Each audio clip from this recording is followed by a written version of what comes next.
નમસ્કાર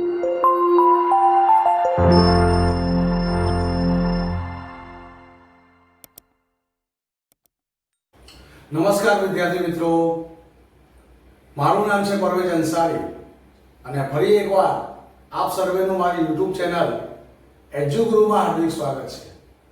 વિદ્યાર્થી મિત્રો, આજના વિડીયોમાં આપણે સ્વાધ્યાય 7.1 એનો દાખલા નંબર 6 શીખીશું. તો શરૂ કરીએ. આપણે રકમ વાંચીએ. નીચે દર્શાવેલા બિંદુઓથી જો ચતુષ્કોણ રચાતો હોય તો તેનો પ્રકાર જણાવો અને તમારા જવાબ માટે કારણ આપો. વિદ્યાર્થી મિત્રો, અહીંયા રકમમાં આપણને 4 બિંદુઓના યામ આપેલા છે. રકમમાં દર્શાવેલા બિંદુઓથી સૌથી પહેલા આપણે ચેક કરવાનું છે કે ચતુષ્કોણ રચાય છે કે કેમ, અને જો ચતુષ્કોણ રચાતો હોય તો આપણે તેનો પ્રકાર જણાવવાનો છે. તો જ્યારે પરીક્ષામાં ચતુષ્કોણ આધારિત દાખલો પૂછાય તો સૌથી પહેલા તો આપણે અંતરસૂત્રનો ઉપયોગ કરીને આપણે 4 બાજુના માપ શોધીશું.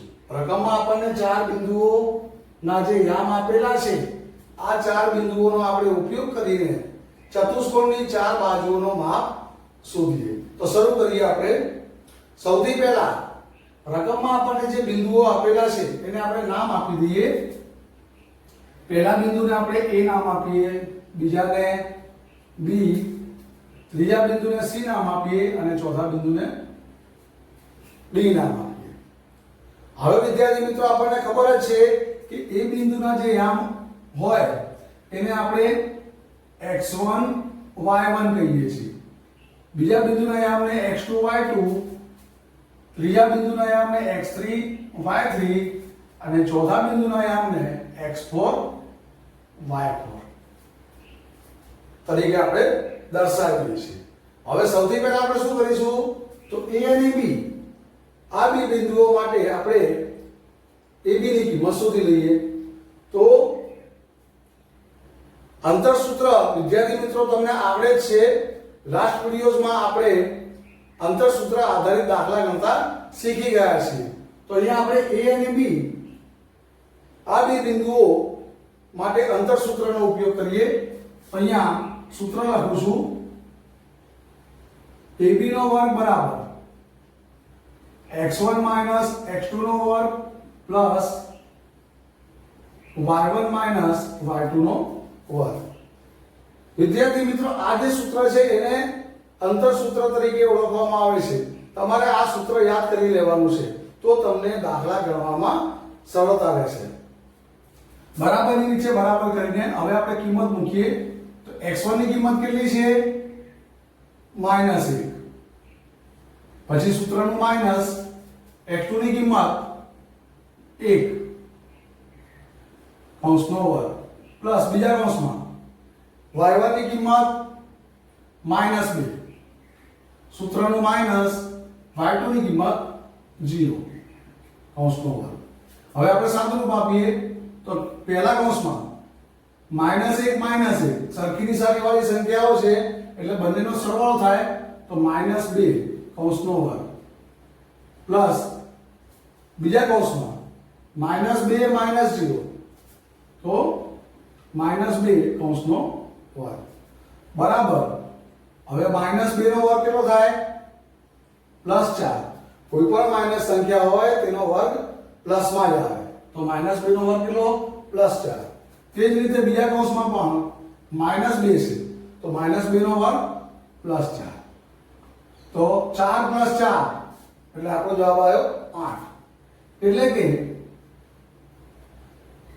AB ના વર્ગની કિંમત આપણને 8 મળી. હવે આના ઉપરથી AB ની કિંમત શોધવી તો આપણે શું કરીશું? અહીંયા વર્ગ છે તો એના ઉપરથી AB ની કિંમત શોધવી હોય તો 8 નું આપણે વર્ગમૂળ કાઢીશું. તો અહીંયા લખી દઈએ વર્ગમૂળમાં 8. તો બરાબર હવે 8 નું સીધે સીધું વર્ગમૂળ નીકળે નહીં એટલે આપણે એના બે ભાગ પાડીએ 4 દુ 8. હવે 4 નું વર્ગમૂળ કેટલું નીકળશે 2 એટલે આપણો જવાબ થશે 2 વર્ગમૂળમાં 2 એટલે કે AB બરાબર 2 વર્ગમૂળમાં 2 એ આપણો જવાબ. ખ્યાલ આવી ગયો? AB ની કિંમત આપણને મળી ગઈ. હવે આપણે શું કરીશું તો અંતર સૂત્રનો ઉપયોગ કરીને BC ની કિંમત શોધીએ.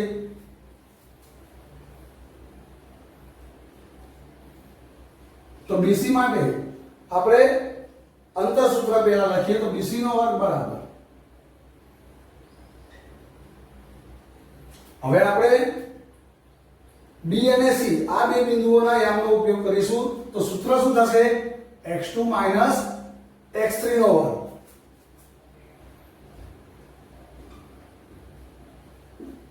અને બીજા કૌંસમાં y2 y3 નો વર્ગ.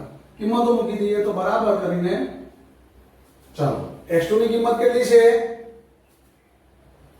1. સૂત્રનો માઈનસ x3 ની કિંમત -1 છે. હવે x3 ની કિંમત માઈનસમાં છે એટલે આપણે કૌંસમાં લખીશું -1. અહીંયા મોટો કૌંસ કરી દઈએ કૌંસનો વર્ગ પ્લસ બીજા કૌંસમાં y2 ની કિંમત 0.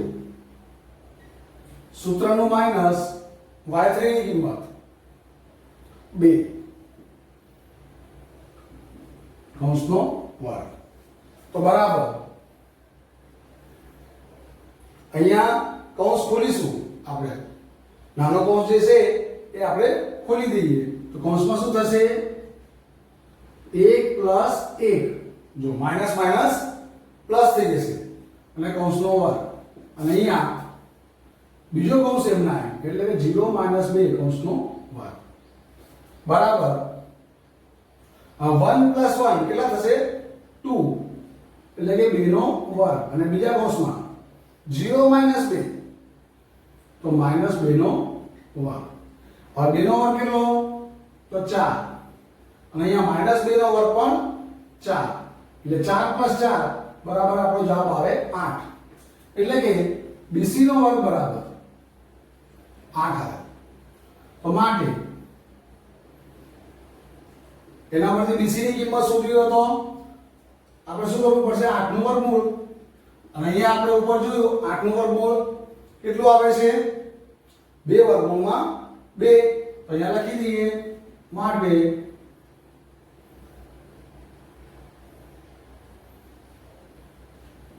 BC બરાબર 2 વર્ગમૂળમાં 2. ખ્યાલ આવી ગયો? આપણે AB ની કિંમત શોધી લીધી, BC ની કિંમત શોધી લીધી. હવે શું કરીશું આપણે CD ની કિંમત શોધીએ.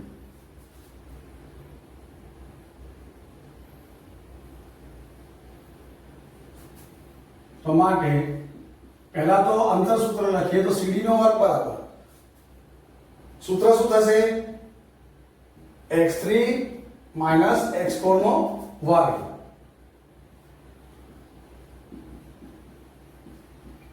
પ્લસ બીજા કૌંસમાં y3 - y4 નો વર્ગ. તો બરાબર હવે x3 ની કિંમત કેટલી છે વિદ્યાર્થી મિત્રો તમે જોઈ શકો છો -1. x3 ની કિંમત કેટલી છે -1. સૂત્રનો માઈનસ x4 ની કિંમત -3 છે. કૌંસમાં લખીશું x4 ની કિંમત માઈનસમાં હોવાથી આપણે કૌંસમાં લખીએ અને મોટા કૌંસનો વર્ગ પ્લસ y3 ની કિંમત 2. સૂત્રનું માઈનસ y4 ની કિંમત 0 કૌંસનો વર્ગ. હવે અહીંયા આપણે સૌથી પહેલા આ નાનો કૌંસ ખોલી દઈએ તો બરાબર કૌંસમાં -1 એમના એમ અહીંયા કૌંસની અંદર માઈનસની નિશાની છે અને કૌંસની બહાર પણ માઈનસની નિશાની છે. જ્યારે આપણે કૌંસ ખોલીશું તો માઈનસ માઈનસ શું થશે પ્લસ પ્લસ બીજા કૌંસમાં 2 માઇનસ 0 કૌંસનો વર્ગ એમના એમ. તો બરાબર. હવે ધ્યાન આપજો. -1 પ્લસ 3 અહીંયા અલગ અલગ નિશાની વાળી સંખ્યાઓ છે એટલે બાદબાકી થશે. તો 3 માંથી 1 તો કેટલા આવે? 2. અને મોટી સંખ્યા નિશાની એટલે પ્લસ 2. તો પ્લસ 2 નો વર્ગ બીજા કૌંસમાં 2 માંથી 0 જાય તો 2. તો બરાબર 2 નો વર્ગ 4. અહીંયા પણ 2 નો વર્ગ 4. તો 4 પ્લસ 4 એટલે કેટલા આયા? 8. એટલે કે સીડી નો વર્ગ બરાબર 8 આવે. તો એના ઉપરથી સીડી ની કિંમત કેટલી મળશે આપણને? આપણે સીડી ની કિંમત શોધે શું કરવું પડશે? વર્ગમૂળમાં 8. 8 નું વર્ગમૂળ કાઢવું પડશે. તો માટે સીડી બરાબર, હવે 8 નું વર્ગમૂળ કેટલું થાય? 8 નું વર્ગમૂળ 2 વર્ગમૂળમાં 2. એટલે અહીંયા આપણે લખી દઈએ 2 વર્ગમૂળમાં 2.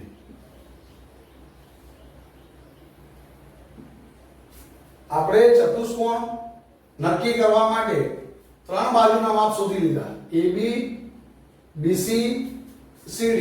હવે ચોથી બાજુનું માપ શોધીએ AD. અંતર સૂત્રનો ઉપયોગ કરીને આપણે AD ની કિંમત શોધીએ. અહીંયા સૌથી પહેલા આપણે સૂત્ર લખીશું AD નો વર્ગ બરાબર. હવે અંતર સૂત્ર કેવી રીતે બનાવવાનું? તો અંતર સૂત્ર બનાવવા માટે આપણે A અને D આ બે બિંદુનો ઉપયોગ કરીશું. તો અહીંયા x1 અને x4 નો આપણે ઉપયોગ કરીશું. તો સૂત્ર થશે x1 x4 નો વર્ગ પ્લસ બીજા કૌંસમાં y1 y4 નો વર્ગ. તો બરાબર x1 ની કિંમત કેટલી છે? -1. સૂત્રનો માઈનસ x4 ની કિંમત -3. આપણે કૌંસમાં લખીશું. અહીંયા આપણે મોટો કૌંસ કરી દઈએ પ્લસ બીજા કૌંસમાં y1 ની કિંમત. વિદ્યાર્થી મિત્રો, y1 ની કિંમત કેટલી છે? -2. સૂત્રનો માઈનસ y4 ની કિંમત 0 કૌંસનો વર્ગ. તો બરાબર -1 અને આ કૌંસ ખોલીશું તો +3 કૌંસનો વર્ગ પ્લસ બીજા કૌંસમાં -2 -0 નો વર્ગ. તો બરાબર પહેલા કૌંસમાં -1 + 3 અલગ અલગ નિશાની વાળી સંખ્યા છે એટલે બાદબાકી થશે. તો 3 માંથી 1 તો 2 નો વર્ગ અને બીજા કૌંસમાં પણ -2 -0 તો -2 નો વર્ગ. 2 નો વર્ગ 4 અને -2 નો વર્ગ પણ 4. એટલે કે AD નો વર્ગ બરાબર 8 આવે. તો માટે એના ઉપરથી AD ની કિંમત આપણને મળશે વર્ગમૂળમાં 8. અને વર્ગમૂળમાં 8 એટલે કે AD બરાબર પણ 2 વર્ગમૂળમાં 2.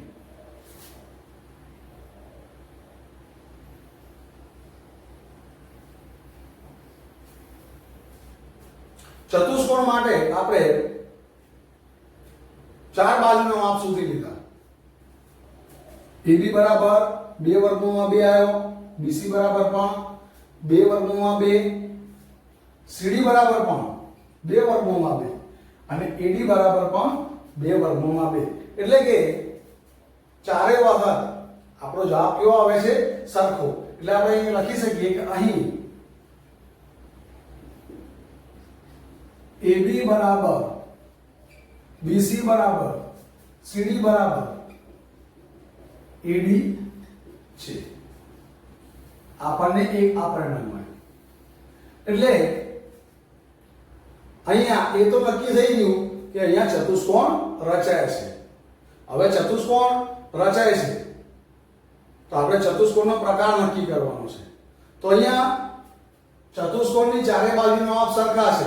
એટલે ચતુષ્કોણનો પ્રકાર કાં તો સમબાજુ ચતુષ્કોણ થાય અથવા ચોરસ થાય. તો ચતુષ્કોણનો પ્રકાર નક્કી કરવા માટે આપણે શું કરવું પડશે? ચતુષ્કોણના બે વિકર્ણ ની કિંમત આપણે શોધવી પડશે. તો ચતુષ્કોણના બે વિકર્ણ કયા કયા થાય? તો મેં તમને ઇન્ટ્રોડક્શનના વિડીયોમાં ચતુષ્કોણના વિકર્ણો સમજાવેલા છે. જે મિત્રોએ મારો ઇન્ટ્રોડક્શનનો વિડીયો ના જોયો હોય તો પ્લીઝ એ જોઈ લેજો, જેથી કરીને તમને આ ચેપ્ટરના દાખલા સમજવામાં સરળતા રહેશે. હવે સૌથી પહેલા આપણે શું કરવું પડશે? તો બે ચતુષ્કોણના બે વિકર્ણના માપ આપણે શોધવા પડશે. તો ચતુષ્કોણનું પહેલું વિકર્ણ કયું થશે? AC. અને બીજું વિકર્ણ BD. તો સૌથી પહેલા આપણે AC ની કિંમત શોધીએ.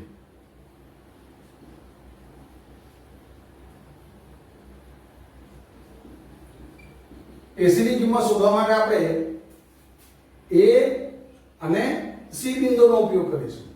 તો સૂત્ર શું થશે? x1 x3. અહીંયા લખી દઈએ x1 x3 કૌંસનો વર્ગ પ્લસ y1 y3 કૌંસનો વર્ગ. તો બરાબર. હવે ધ્યાન આપજો, x1 ની કિંમત કેટલી છે? તમે જોઈ શકો છો x1 ની કિંમત કેટલી છે? -1. અને x3 ની કિંમત એ પણ -1. અહીંયા x1 ની જગ્યાએ -1 સૂત્રનો માઈનસ, x3 ની કિંમત -1 કૌંસમાં લખીશું અને કૌંસનો વર્ગ કરી દઈએ પ્લસ તે જ રીતે y1 ની કિંમત કેટલી છે? y1 ની કિંમત છે -2 અને y3 ની કિંમત કેટલી છે? 2. તો y1 ની જગ્યાએ આપણે લખીએ -2 સૂત્રનો માઈનસ અને y3 ની કિંમત 2 કૌંસનો વર્ગ. તો બરાબર કૌંસમાં -1 એમના એમ, અહીંયા માઈનસ માઈનસ +1 કૌંસનો વર્ગ. બીજા કૌંસમાં -2 કૌંસનો વર્ગ એમના એમ. તો બરાબર.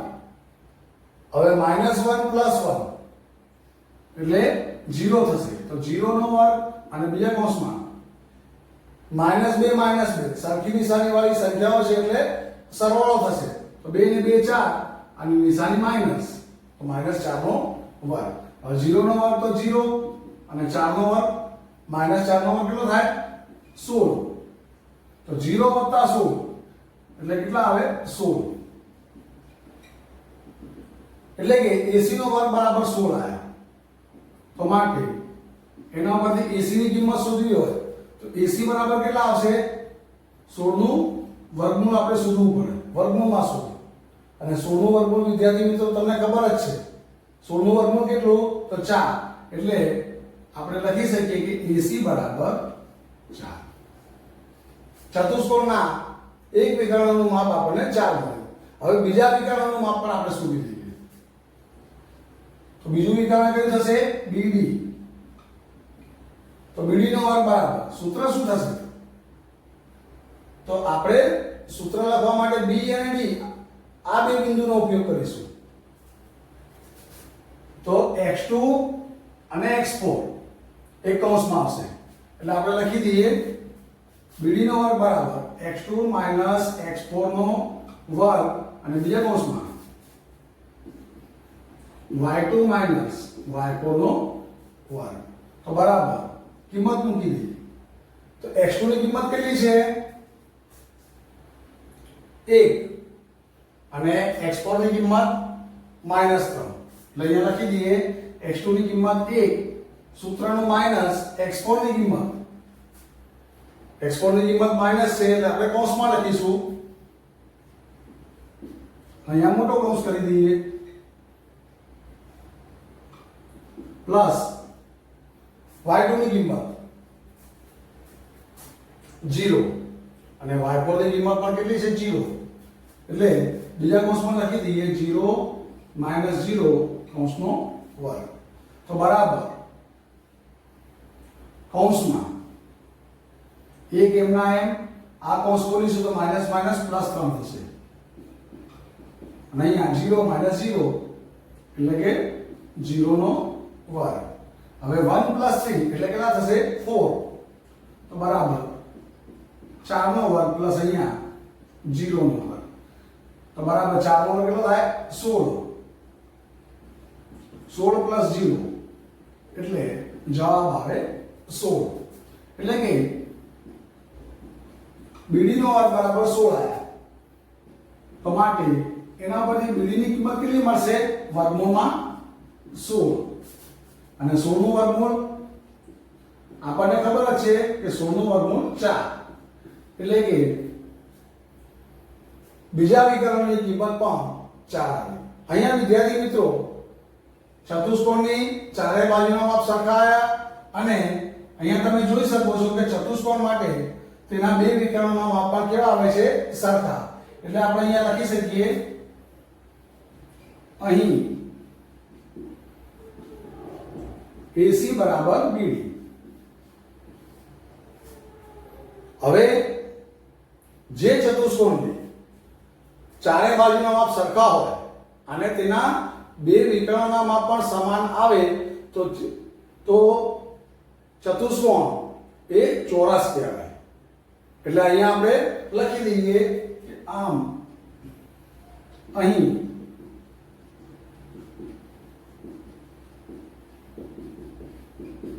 ચતુષ્કોણ રચાય છે અને તથા તે